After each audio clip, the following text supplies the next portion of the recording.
Chris, what is our first main topic today? Our first topic comes from Tarun.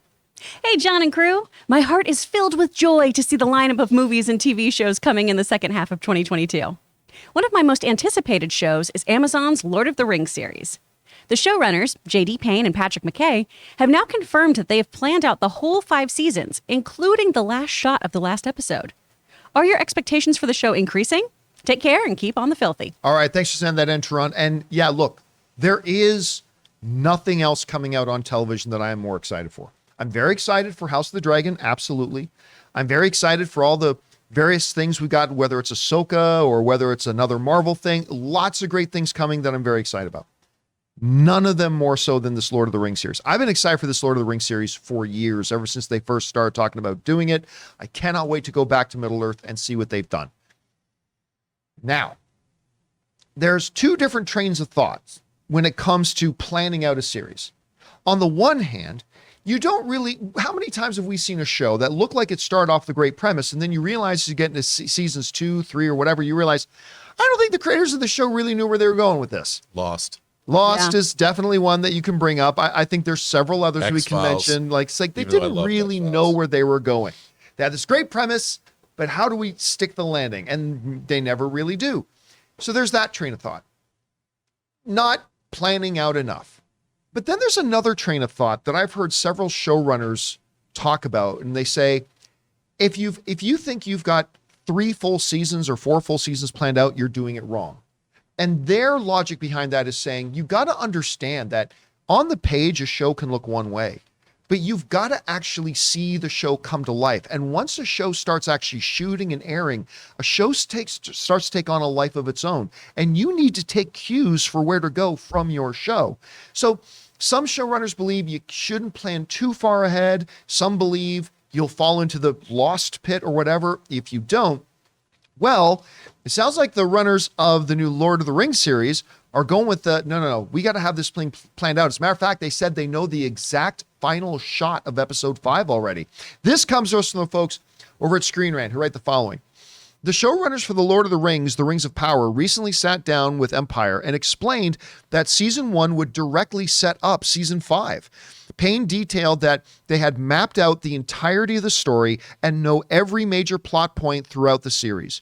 We even know what our final shot of the last episode is going to be. The rights that Amazon bought were for a 50-hour show. They knew from the beginning that was the size of the canvas. This was a big story with a clear beginning, middle, and end. There are things in the first season that don't pay off until season 5. And again, that comes to us from the folks at Screen Rant. And again, as I like to do once in a while, to quote the immortal words of Mike Tyson, everybody's got a plan until you get punched in the mouth. And so it's great. You say, we got all 5 seasons planned. And you know what? I said that sarcastically. It is great that they have all 5 seasons planned. There is something assuring knowing that these creators are not just, let's just do Lord of the Rings and wing it. No, they actually sat down and said, this is exactly our story. Our story is this. We go from here. We move into season 2 where we do this, and this. We go to season 3 and they're already trying to connect the tissue of events from season 3 to season 1, from season 2 to season 5. And there's something encouraging about that. Again, I just hope that within that overall plan, they do leave themselves that flexibility, because there may be a sub-story going on that they think is going to have a lot of heat, but then once it starts playing in season 1, maybe it doesn't have that heat, and that they'll have the agility to then kind of pivot and move into a different direction if they need to. So it's great to have a plan. I'm encouraged to hear they got the whole thing planned out. Again, I just hope they leave themselves enough wiggle room to pivot if they need to. Rob, you hear this, like we've seen many shows that we've been disappointed about that. Clearly they didn't know where they were going or what they wanted to do. I mean, maybe there's going too far the other way, but you hear their words. What are you thinking about it? Well, to my mind, with the amount of money they've spent on this show, which is a lot, they damn well better know where they're going, because they said this show is about the second age of Middle-earth that's going to the third age. Yep. And we see the end of the second age of Middle-earth at the beginning of Fellowship of the Ring. Right. So to have them say we know what the final shot is, I'm like, well, if you're always running out of ideas, you could just use the beginning of Lord of the Rings if you wanted to and recreated one of those shots. But not to be not to be sassy, I think that it's I think it's a good thing to hear that I think a show like this should be planned out. They should know exactly what their story is. I mean, Peter Jackson knew what his story was when he made Lord of the Rings. And while they did take, well, what about Tom Bombadil? Look, they made a great adaptation. It's good to hear. In my mind, a show like this needs to be planned out. That doesn't mean they can't, like in Breaking Bad, Jesse Pinkman was going to die in the first season. Right, yeah. And they liked that, so they pivoted, like you said. Good call. But I think they knew what Walter White's ultimate arc was going to be. When they set out.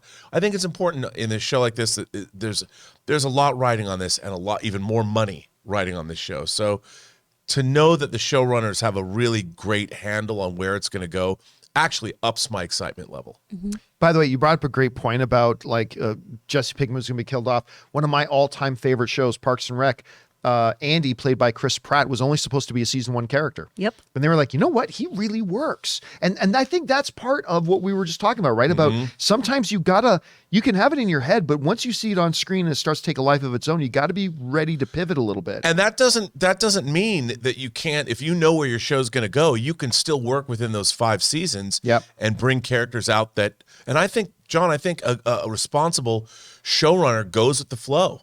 Part of what you're doing when you're making entertainment, there's a level of, I always said, sometimes there's a little Rumpelstiltskin factor. Somebody's going to spin straw into gold and it becomes alchemy. It's like magic, and somebody brings that fairy dust and you want to be able to add them to the mix. And sometimes you got to sell a baby, or at least its name. I got that. Anyway, Chris, you're hearing about this. I got 2 What do you think about this? I mean, for one thing, yes, I love that there's a trajectory here. But also, if there wasn't, I would say to myself, did you guys read the book? Have you seen the There's a clear end point here, guys. Obviously, we can take creative liberties, though. The idea with this whole thing being very, very planned, though, right? If you want to make God laugh, you make plans. If you want to make God cackle, you make plans with your show, all right? There's going to be twists, turns, and in filmmaking and television making, it is absolutely Murphy's Law. What can go wrong will go wrong. That's why we run into, 18-hour days and things like that, because stuff just goes amiss sometimes. Right. So that's obviously something that when we hear everything's planned out, we do need to take that with a grain of salt of there's going to be changes, there's going to be creative liberties taken. And if we do fall in love with a character, right, who maybe is supposed to be a one-off guest star, a la Felicity Smoke on Arrow. She's supposed to be on one episode as well. And then she had great chemistry with Stephen Amell and became his baby mama. So, if we fall in love with some tertiary character, maybe they get added into the fold here. So I like that we know where we're going. We're not just doing some weird, yellow umbrella nonsense like How I Met Your Mother and hoping we connect to that point at some point. We know where we're supposed to go, and we've got a game plan. And there's something to be said, too, about, look, between the beginning of the show and the end of the show, there are certain markers we need to hit. Exactly. But there can be different paths to getting there. Like, if you can say at the end of season 1, we need to be here, but then by the end of season 2, we need to be here. Well, you can still get there by the end of season 2, exactly. But do it with a different character or make an adjustment if you need to and still hit those landmarks. If we can take away one thing from the source material, it's about the journey. Not just the destination. That's so Lord of the Rings of you to say. I Thanks. like that a lot. Anyway, guys, question is for you.